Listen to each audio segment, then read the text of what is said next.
Imagine un avion qui ressemble à une crêpe, qui fait le bruit d'un vieux tracteur et qui vole comme un hélicoptère, tout en atteignant presque la vitesse d'un chasseur à réaction. Un appareil si absurde que même ses concepteurs préféraient l'appeler par des surnoms plutôt que par son nom officiel. Et pourtant, que dirais-tu si je t'assurais que cette soucoupe volante fonctionnait réellement? Que des pilotes célèbres ont refusé d'en parler publiquement, et que l'un d'eux, confronté à une situation d'urgence, a préféré retourner l'appareil plutôt que de déranger un homme allongé sur la plage. Ce n'est pas une blague. Dans cette vidéo, nous allons plonger dans l'histoire de l'une des machines les plus étranges jamais construites. Une invention qui défie la logique aéronautique, mais qui a quand même réussi à prendre les airs.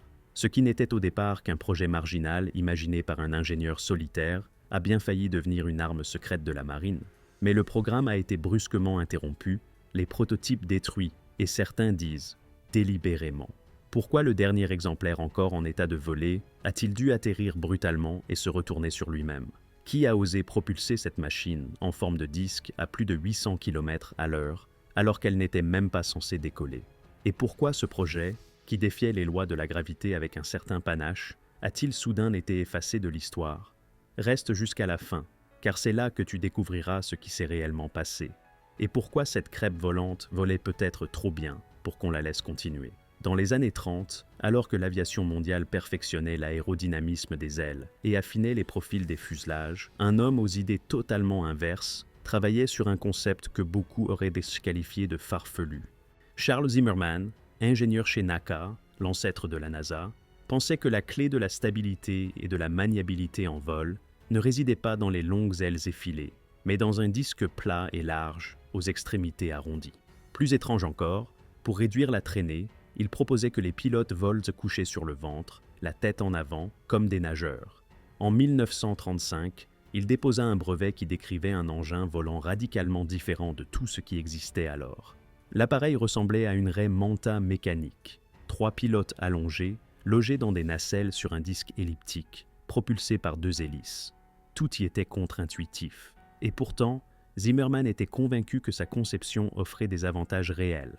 Meilleure visibilité pour les pilotes, décollage plus court, meilleure stabilité à basse vitesse. Malgré son apparente absurdité, le concept ne fut pas immédiatement rejeté. Zimmermann construisit plusieurs modèles réduits pour démontrer ses idées. L'un d'eux, propulsé par un simple moteur à élastique, parvint à voler de façon remarquablement stable. Mais lorsqu'il tenta de construire un prototype grandeur nature avec 2 petits moteurs Cléon de moto, l'appareil ne réussit jamais à décoller correctement. Trop peu de puissance, trop d'instabilité. Loin d'abandonner, Zimmermann affina ses modèles, simplifia la forme et décida de réduire l'équipage à un seul pilote. En 1937, il attira l'attention de Vought, un constructeur aéronautique qui voyait dans ses travaux une audace technique précieuse. Le contexte mondial se tendait. Les États-Unis anticipaient déjà la nécessité d'innover et les idées de Zimmermann, aussi étranges soient-elles, étaient perçues comme des graines de rupture. C'est ainsi que, dans un coin d'usine chez Vought, un petit groupe d'ingénieurs et de mécaniciens commença à travailler sur une machine qui, sur le papier, ressemblait davantage à un jouet qu'à un avion militaire. Mais pour Zimmermann, ce n'était que le début. Ce disque volant allait bientôt défier non seulement la logique, mais aussi la gravité elle-même. L'appareil qui sortit finalement des ateliers de Vought en 1942 ne ressemblait à rien de ce que le monde avait vu jusque-là. Baptisé Vought 573, il affichait une silhouette aussi improbable que fonctionnelle. Un disque large, presque plat, flanqué de 2 hélices massives à l'extrémité des ailes. L'habitacle, minuscule, semblait collé à l'avant comme un nez en forme de bulle. Le train d'atterrissage était haut, rigide, et inclinait tellement le fuselage vers l'arrière que l'appareil, au repos, paraissait prêt à basculer sur la queue. Il reposait sur le sol avec un angle d'environ 22 degrés. Un angle si extrême qu'on y voyait presque une provocation à l'aérodynamique traditionnelle. Sous son revêtement en contreplaqué et en tissu, le V173 était mû par 2 moteurs Continental de 175 chevaux chacun installés à l'intérieur du disque. Ces moteurs, reliés à des arbres de transmission et à des réducteurs complexes, faisaient y tourner les hélices de plus de 4 mètres de diamètre. À cela s'ajoutaient des systèmes de refroidissement par ventilation, des engrenages synchronisés et des mécanismes pour faire varier l'angle des pales. Une véritable usine volante miniaturisée. Le 23e novembre 1942, après des mois de tests au sol, le pilote Boone Guyton monta à bord de ce curieux engin pour effectuer un premier vol. Dès les premiers mètres parcourus sur la piste, l'instabilité du roulage se fit sentir, la visibilité frontale était quasiment nulle et les puissantes hélices provoquaient des turbulences qui secouaient toute la structure. Pourtant, l'avion quitta le sol, lentement, presque à contre-cœur. Ce premier vol dura à peine quelques minutes. Guyton décrivit une machine difficile à contrôler, avec des commandes molles, une inertie déroutante et un comportement en vol imprévisible. Mais il confirma une chose capitale. L'appareil ne décroche pas. Même à très basse vitesse, le disque porteur restait en vol. Il n'y avait ni décrochage brutal, ni spirale incontrôlable.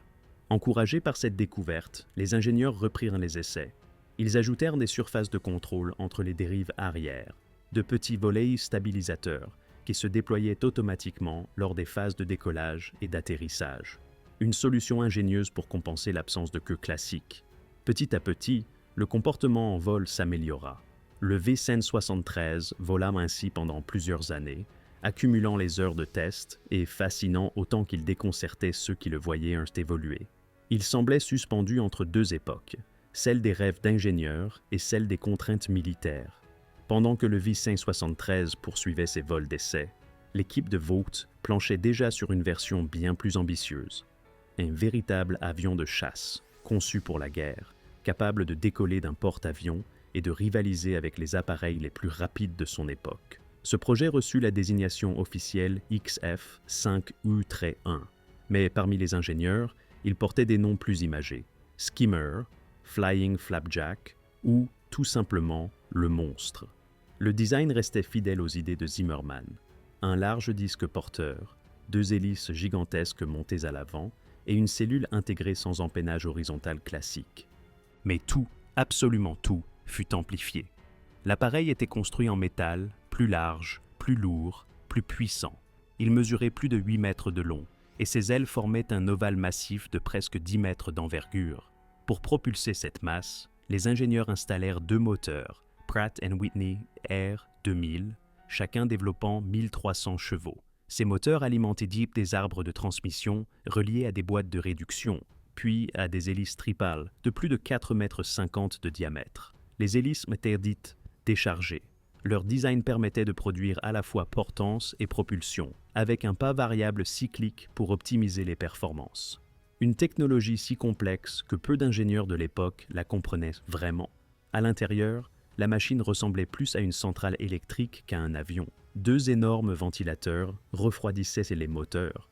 Des mécanismes servaient à synchroniser la rotation des hélices. Un système permettait de transférer la puissance d'un moteur à l'autre en cas de panne. La cabine, pressurisée, était équipée d'instruments de vol avancés pour l'époque, destinés à un pilote unique. Et puis, il y avait ce détail qui trahissait le côté insolite du projet. Le crochet d'arrêt, indispensable pour les appontages sur porte-avions, ne pouvait pas être placé sous le ventre de l'avion. Alors, on le mit au-dessus, un crochet dorsal, prêt à attraper le câble comme un poisson sauterait dans un filet à l'envers. Le XF-5U-1 n'était plus un prototype marginal. Il était conçu comme un intercepteur embarqué, capable de décoller en quelques dizaines de mètres, de grimper à une altitude opérationnelle en un temps record et de dépasser les 800 km à l'heure en piqué. Sur le papier, il avait tout pour plaire, maniabilité, vitesse, capacité à opérer depuis des plateformes courtes.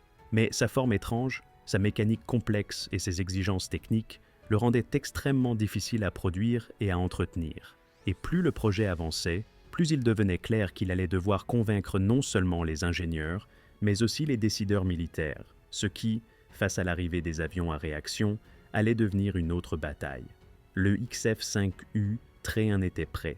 Après des années de développement, de fabrication méticuleuse et d'attente, la machine au profil improbable trônait sur le tarmac, comme une raie géante mécanique attendant de bondir dans les airs. Mais alors que tout semblait indiquer un décollage imminent, une série de décisions étranges commencèrent à freiner l'élan du projet. D'abord, le vol inaugural fut sans cesse repoussé. Officiellement, il s'agissait de vérifications techniques, les vibrations des hélices, la transmission, le comportement au roulage. En réalité, l'appareil inquiétait. Trop complexe, trop différents. La Navy craignait qu'un accident lors du premier vol ne ruine définitivement la réputation du programme. Alors, les essais restèrent au sol, pendant des mois. On roulait, on testait les moteurs à plein régime, on vérifiait les systèmes, mais on ne décollait pas. Et pourtant, tout indiquait que l'avion pouvait voler. Il avait la puissance, la portance, la stabilité. Les simulations et les modèles réduits confirmèrent sa capacité à atteindre des vitesses supérieures, à 800 km à l'heure en piqué, tout en restant contrôlable à moins de 50. L'une des plus grandes promesses du 6F-5U, Train était sa capacité théorique à décoller verticalement, grâce à la poussée phénoménale de ses hélices à pas variables et à la forme portante de son fuselage. Mais cette démonstration ne fut jamais tentée, car entre-temps, un nouvel acteur s'était imposé dans l'aviation militaire, le turboréacteur. Les avions à réaction, plus rapides, plus simples à produire en série, bouleversaient toutes les prévisions. Comparé à un F-90 ou à un Banshee, le Flapjack paraissait soudain archaïque, malgré ses prouesses théoriques. Le projet perdit rapidement ses soutiens. L'état-major voulait du jet, pas du piston. Les financements furent pour coupés, les essais suspendus. L'avion ne vola jamais. Il resta au sol, intact, prêt, mais inutilisé. Il ne connut pas le crash, ni l'échec, ni le ridicule. Seulement le silence.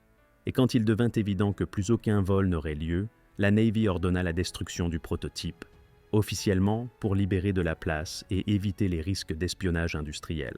Officieusement, peut-être, pour faire disparaître une machine qui remettait trop de certitudes en question. Le XF-5U Train fut découpé à la scie.